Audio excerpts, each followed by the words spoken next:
I got the rivets out. You know, there's 4 rivets holding this mount in, but there's also a mount up under here that you can see, kind of to support. So what I did is I bolted that in, so that way it stays tight. That way I can get this all flush. I want everything to sit exactly where it is, and then whenever I drill these holes, I'll mount these 2. That way nothing can move. I can adjust my clamps, pull this off, drill those and bolt those up. It's almost always better to drill a hole, run your bolt in. That way everything's tight before you start drilling those holes. If you just like mark those and take it off, sometimes it doesn't line up very well. So it's nicer to kind of drill those holes while it's on there. Also, I usually open these up a little bit bigger just because rivets seem to always be like kind of a weird size. And I don't know if that's because the holes are rusted or it kind of crimps them shut a little bit, but I'll probably open those up, I think 3/8 or something like that. And I wanted the leaf spring all mounted up, that way I know it's all sitting in there and it's not twisted or binding weird, and the frame's straight on the side, so I'm not that worried about it. But it's kind of nicer to bolt everything up instead of just kind of marking and drilling holes and hoping it lines up later. So let's keep going.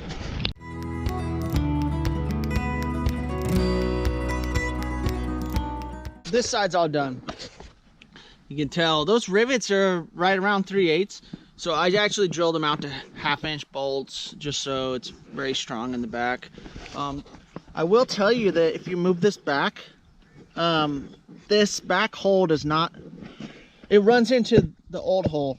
So, and I don't think you could line it up and get it in there. So what I'll do is I marked this support and I will weld that support hole up and then mount all that back up and then drill that hole.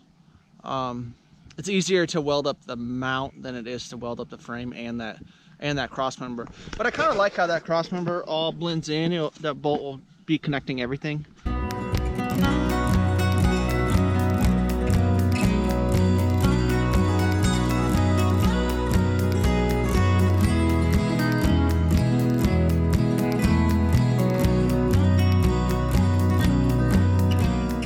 Let me show you what I'm working with. So I had to cut this out from underneath, cut through all that rubber, but I don't know what they did on this track, but like this bolt was obviously messed up, so they like welded to something. I don't know.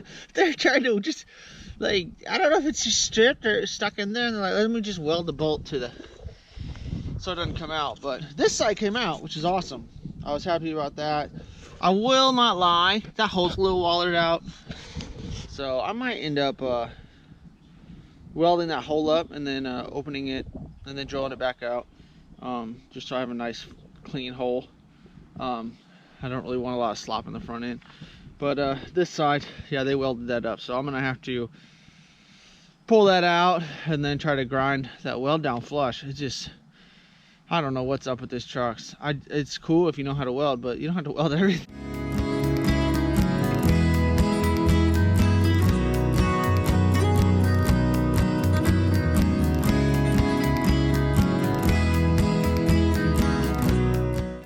All right, back on the 67. This is my excited face. A little cold, if you couldn't tell. So we'll see how much I get done. The camera's gonna die a bunch today just because it's cold, it's hard on the battery. So I'm gonna try to get this cross member out. Leaf springs, I figured out what was wrong. So basically I had purchased the square body leaf springs because I thought the frames were the same. Or I just misordered, I'm not totally sure, but I looked back in my invoice and these are definitely for a square body, the longer leaf springs. Leaf springs cost so much that I'm gonna fix this. So what I'm gonna do is I'm gonna move this mount back as far as I can. I think about 2 inches. I'll probably relieve some of this so that it can butt up to this rivet, and do the same on that side. That way this can hinge down. It'll give me more lift. It's kind of gonna mess up my angle a little bit, I think, but I need this hanger to be able to move, and if it can't move, it makes no sense. So I'm gonna move that back as far as I can, So what I'm gonna have to do is re-drill this hole and also weld up that old hole. So I'm not even close to that right now. Awesome. Left all my cutting wheels out. In case you weren't sure, when those get wet, don't use them. I had to take breaks, go inside because I'm freezing to death. But I did get all the stuff out of both of these leaf spring hangers, and that's what I was saying. I mean, you gotta like cut it into little chunks and pry things out, and oh, it's so fun. It's so fun. But it's done. You know, the more you do it, the better you get, I guess. But so now that's done, I need to drill out some rivets, move this back.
Right, back on it. So I put in this crossmember. I ran the bolts in, so all these bolts are lining up, and then the outside two are lining up, but these are not. So I'm going to drill those out. And also, what I was showing you before is these had rivets in it before that I drilled out. This is a 3/8 bolt, and you can see there's just too much play in there for me. So I'm going to drill all these out to 1/2 inch, which also means I have to drill out this piece because this mounts to right here, and your bed is held on by that. A lot of stress that support is taking. So happy that one worked out, because this is the old one, and it is nice and crusty and pitted out like almost all the way through. So happy I didn't have to fab one up.